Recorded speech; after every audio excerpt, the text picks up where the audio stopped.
There's days where you wake up and you have this drive, and then there's other days where you wake up and you don't know what you're going to do. What do you do to make sure you wake up every morning and keep that drive? What I do, I have a lot of bad days. This ain't like some magic potion where I just get up, I'm David Goggins, motherfucker, let's go. Nope, I'm a human being. There's a lot of bad thoughts in my head. When I wake up, sometimes I feel like a little bitch. But what I do is I have a little tape recorder. And I tape record exactly how I'm feeling on that motherfucker. And then I play it back. That's a bad fucking tape recorder, dude. Listen to yourself. Listen how weak and pathetic it sounds. That will not make you a winner or succeed at anything. You have to fight those urges to just say, I'm good today. So everything you say to yourself has to be something that energizes you to the core of your soul. So whenever that weak voice comes, you gotta smack it real quick. It's 44 degrees and it's nice and rainy outside. But no one cares about that. It's not about the rain. It's what the rain represents. Life is always giving you a test. Trying to give you a way out. Trying to give you an excuse not to show up. This is my excuse today. But guess what? You gotta have the mentality to show up every fucking day of your life. No matter what life throws at you. It's our responsibility to show up to the Coliseum of life, prepared for fucking battle. I don't care what you're going through, what life's throwing at you. It's your responsibility to find your new 100%. Take it upon yourself to do that.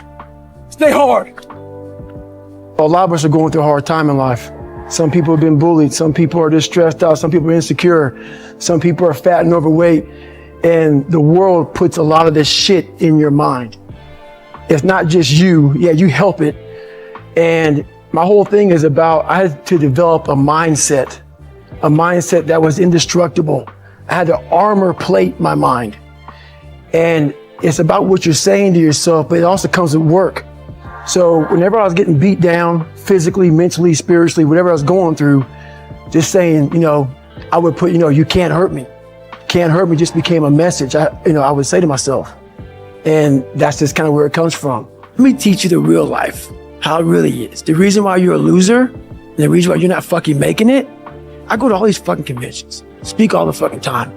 I look in the fucking audience and these people sign up fucking every year to go to a convention, thinking they're gonna learn something fucking different. No, you're lazy. You know exactly what to do. Because even me, in my state of, I can't read and write, I knew exactly what to do. It just sucks doing it. It sucks to do it. We have an obligation to live our lives to the absolute fullest. Life is one big tug of war, and you don't win that tug of war by pushing the fucking rope. You have to pull that motherfucker. And a lot of times you have to pull yourself through life. This morning, I did not want to get up, so I had to pull my ass out of fucking bed. But guess what? The more and more I got into that run, each fucking step into that run, I started gaining more and more confidence.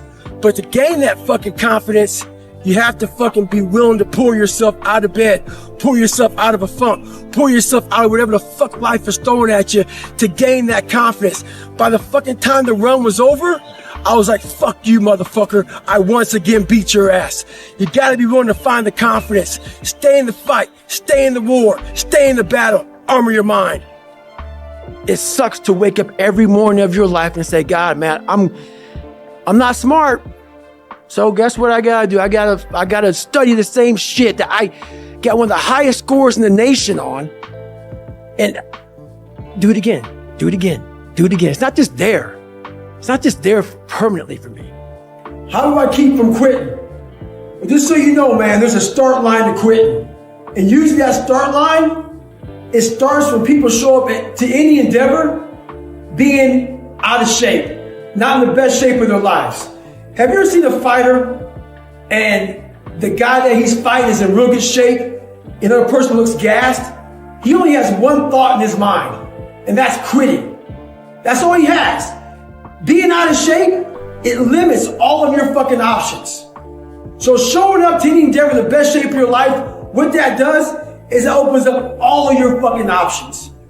And the biggest option that it gives me when I show up that way is, all right, I'm in the best shape of my life. How can I get the body-mind connection going better for me? Start learning more and more and more through pain and suffering. Start learning so much about stuff. Before I knew it, man, I built this beautiful car. And I'm like, how the fuck did I do that? And I knew how, and I know how to do it because I have all the tools. Through all the failure I went through trying to build this person who's Goggins. If I have a big manual to study, I will have to get a bunch of spiral notebooks from the daggone store. And each page, I have to write each page out, maybe 10 times. So there was a 1,000-page dive manual. Most people, I'm not smart, I'm gonna go see if I can pass this test. I realized, hang on a second, I'm not smart. How can I get past this? How can I get through this obstacle? I need to acquire this book 18 months in advance because it could take me 18 months to write down each page over and over again to then put it to memory. So when the question came up, I had written that question so many times down on paper that I can recall, and that's how I did it. So you got to strategize on each problem you have in life. Slowly break down that problem. Don't think about all the problems you have, just one at a time. And before you know it, you fix all these problems, but you cannot focus on all of them. Just on the one thing at a time.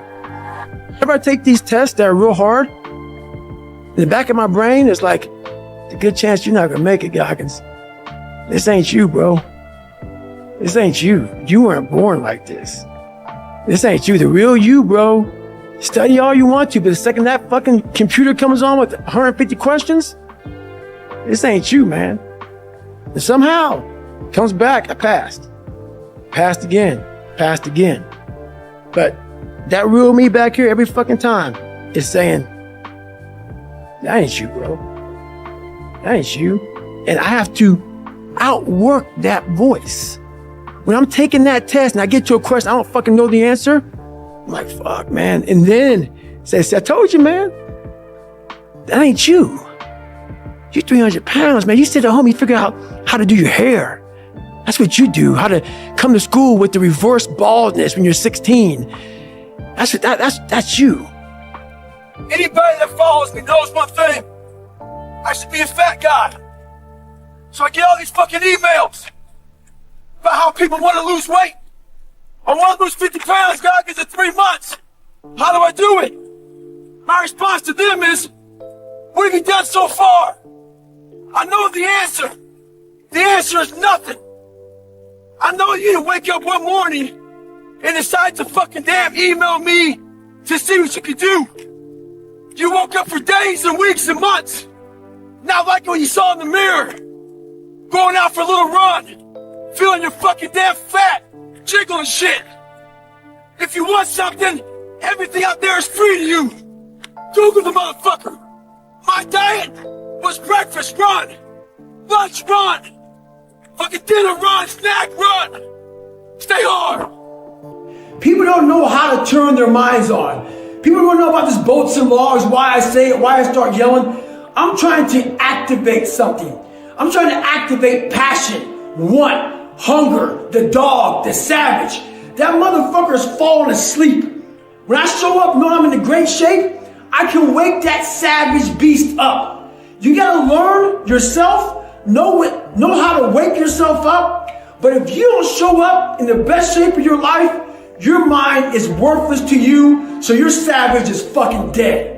And you will live exactly the way you live now, questioning who you are, wondering what is possible, wondering what you are capable of doing. That's how that looks. Or you can be me, which, am I happy? I don't know. Never really thought about it. Don't really care about it. Because all I really cared about was when I looked in that fucking mirror, I saw a piece of shit. Happiness wasn't on the mirror at 16. Or when I was 300 pounds. It wasn't like, oh, I'm looking for happiness. No, I'm looking at myself in the mirror and say, all right, motherfucker, you did it again today. You're a bad boy. Because that shit sucks. I have about a couple minutes of that when I got the carrot. The second I lay down and go to bed, the carrot's gone because I'm waking up all through the night to check the work I did that day. Did I get this drug right? Did I get this right? Did I get that right? What did I do? Oh my God, fuck. I'm already losing it. Everybody says they have no fucking time. You have no time because you haven't really saw how your day is. We put so much fluff time in there about on your phone. How much time are you on your phone? And I take all the excuse away. That book takes every fucking excuse away from you, man, to where you're like, fuck. Well, I guess I gotta get after it now. Yeah. I had to make up these things in my mind, the things I had to overcome.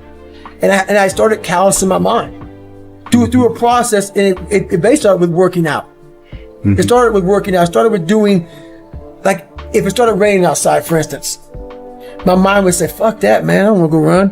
Mm-hmm. If it was 3 o'clock in the morning, it started raining outside, my mind said, you got to go run. Get up and go run. You have to, because I was fighting this other person. Everything I didn't want to do is what got me to where I'm at today. Every single thing. So where we find comfort, that's where I started getting scared. Yeah. When I started saying, oh, it's raining, I'm not going out there. No, you cannot say that.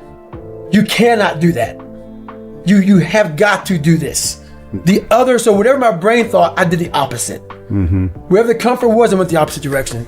And over a period of time, boy, it calluses the shit out of your mind. Mm-hmm. You start to really develop a whole nother being.